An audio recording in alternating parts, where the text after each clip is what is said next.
పాలమూరు ముద్దుబిడ్డ గల్లీ స్థాయి నుంచి జాతీయ స్థాయికి ఎదిగినటువంటి ఒక మహిళా నాయకురాలు.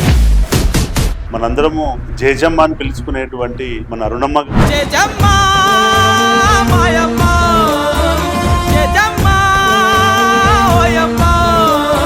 ఒక వైపు ఏమో పాలమూరు ఆడపడుచు, ఇంకొక వైపు రేవంత్ రెడ్డి, వంశీచందర్ రెడ్డి, జితేందర్ రెడ్డి అందరూ కలిసి ఎప్పుడు మిమ్మల్ని ఓడగొట్టాలి. నా చుట్టాలు కాదు, నా దాయాదులు కాదు, రెడ్ అనే తోక తప్పితే. అసలు ఎందుకండి మీ మీద ఇంత కక్ష సాధింపు? ఎందుకు ఒక ఆడపడుచుని ఎదగనీయకుండా దాని మంచి క్యాండిడేట్ అవుతుంది అనేటటువంటి ఉచ్యంతన. జైపాల్ రెడ్డి గారికి మీకు మధ్య శత్రుత్వం ఏంటి? అసలు ఇది రాజకీయ శత్రుత్వమా, పర్సనల్ గా ఎక్కడ మీ ఇద్దరికి చెడింది? మా ఫాదరు నాకు కాంగ్రెస్ లో ఉండి నాకు సపోర్ట్ చేయలేదు, పొలిటికల్ గా నేను సపోర్ట్ చేయలేనని చెప్పిన.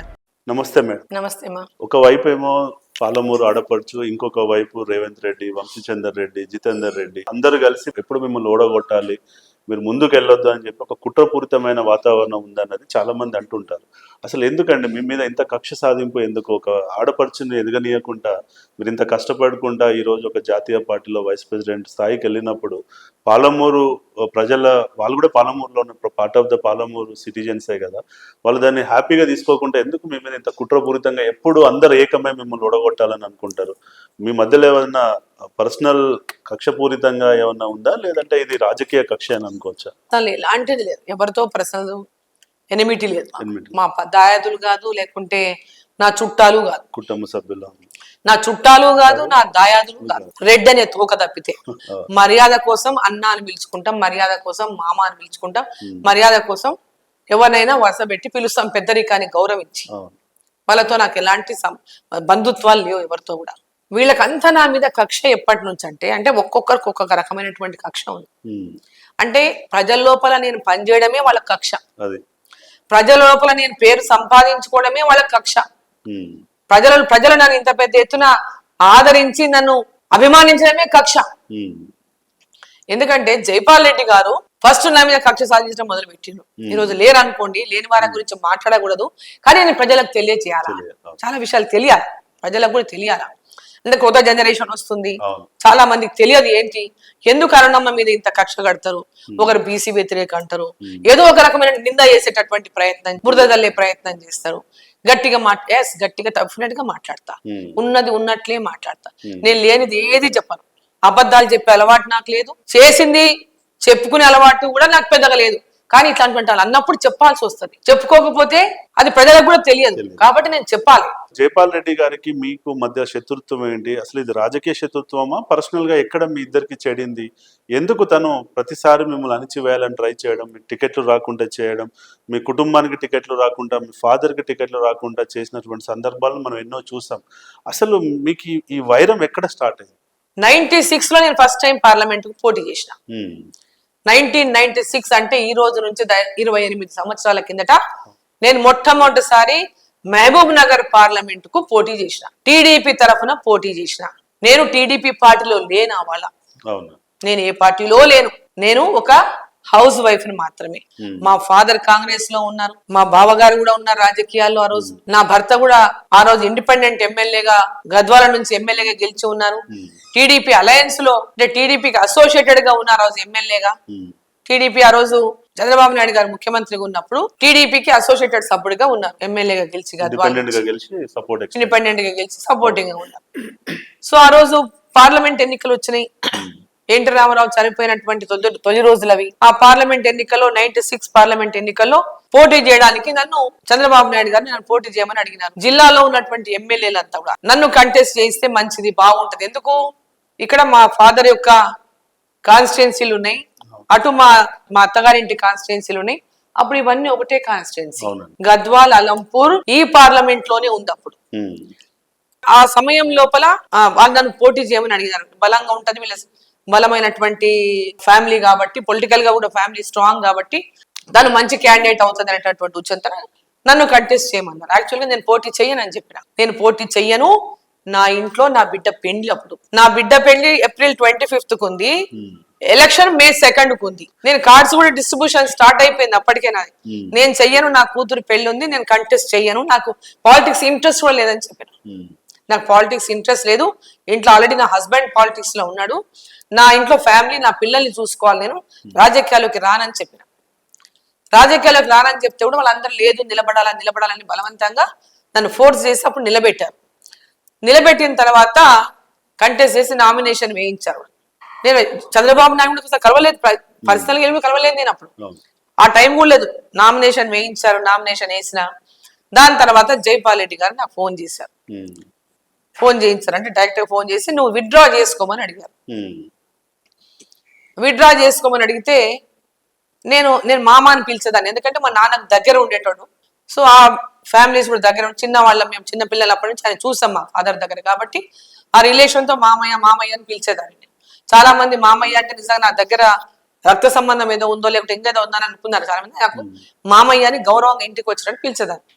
ఆ తర్వాత వారు నన్ను విత్డ్రా చేసుకోమన్నారు.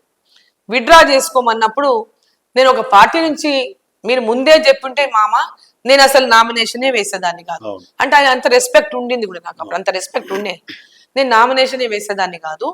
ఇప్పుడు నామినేషన్ వేసిన తర్వాత నేను విత్డ్రా చేసుకోవడం అంటే పొలిటికల్ గా అది ఎథిక్స్ కాదని చెప్పిన. ఎథికల్ గా అది కరెక్ట్ కాదు, నేను విత్డ్రా చేసుకోలేను, మీరు నామినేషన్ వేయకముందే నన్ను అప్రోచ్ అయిన ఉంటే కనుక నేను చేసేదాన్ని, నాకు తెలియదు మీరు ఉంటారని కూడా నాకు తెలియదు అని చెప్పి. అయితే వాళ్ళు అప్పుడు ఏమైంది, లక్ష్మీపార్వతి పార్టీలో అలయన్స్ లో ఉన్నారు. జైపాల్ రెడ్డి గారు లక్ష్మీపార్వతి పార్టీ అలయన్స్ తో ఉన్నారు. వాళ్ళ అంతవరకు కూడా ఎన్టీ రామారావు పార్టీతో అలయన్స్ ఉండేవారు, చంద్రబాబు టీడీపీతో.